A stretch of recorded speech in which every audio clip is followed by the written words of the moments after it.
much for Rachel and what you've been doing in her life.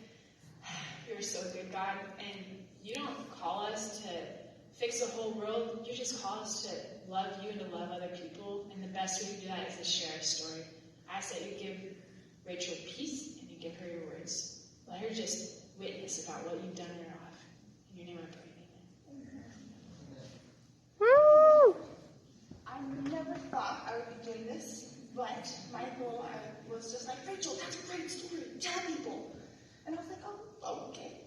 So, hi, my name is Rachel. I grew up in a Christian home, and I accepted Jesus into my heart when I was 12. I'm a pastor's daughter, and I've experienced 3 divorces, 2 with my mom and 1 with my dad. The only marriage that I've seen work out is a God-centered one. Many of you may not know that I was in a relationship for 3 years, and I would potentially be married to that person if it weren't for God. The story begins when I was 16. I had made some not so good decisions and got myself taken out of public school. And my parents put me in a private school and then to an online school. And so I reconnected with some old friends because you're by yourself. And so this guy started pursuing me, and he said he was Christian, so that's what made me like him. And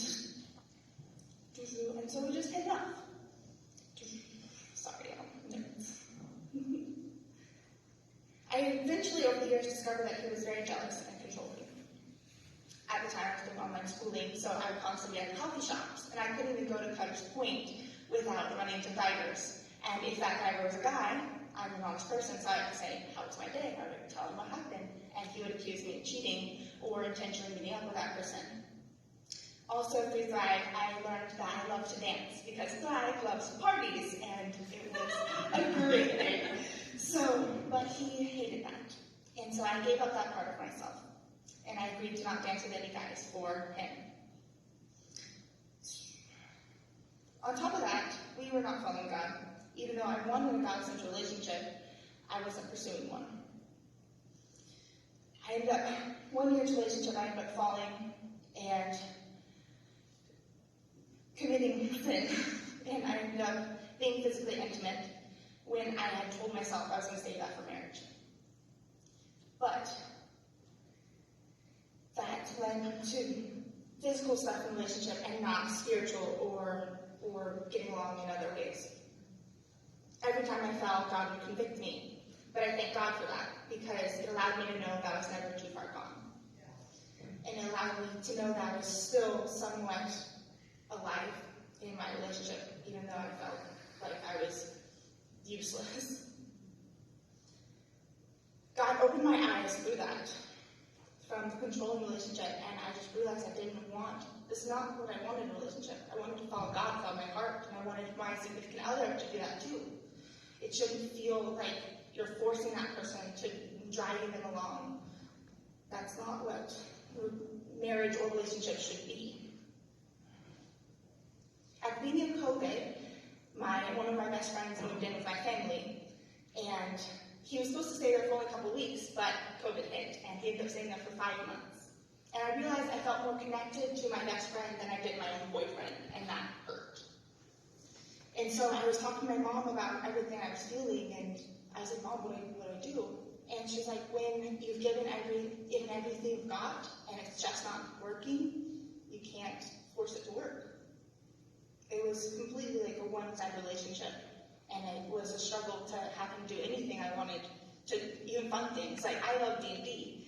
So he thought D&D was stupid and wouldn't even try it with me. So I asked my mom to pray for me that evening, and then I knew what God was telling me to do.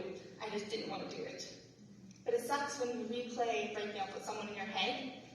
That's more painful than just ripping off like a Band-Aid, honestly.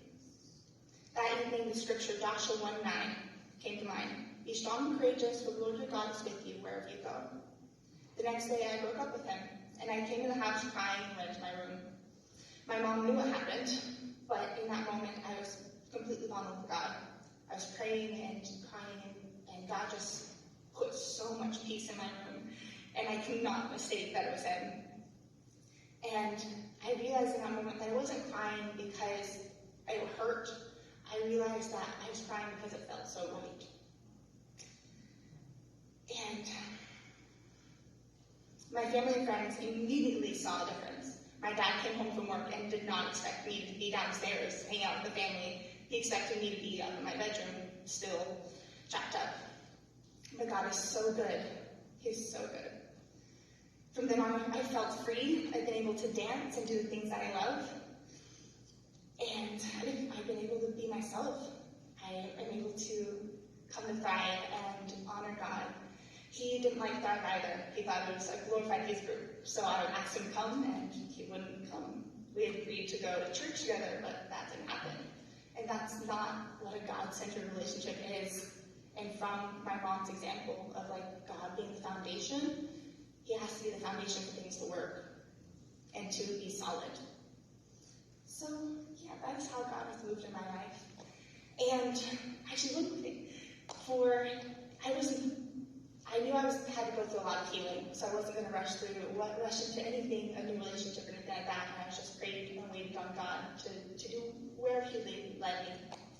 And then He dropped a wonderful man in my life, and who pushes me towards God every day. And so it took a good 6 months where I was just focused on God, and then He was all like, here's a person. And so I am in a wonderful relationship now that I hope will last. But I would love to get to know you guys and hear your stories. And just, if you want to know more about me, come talk to me afterwards.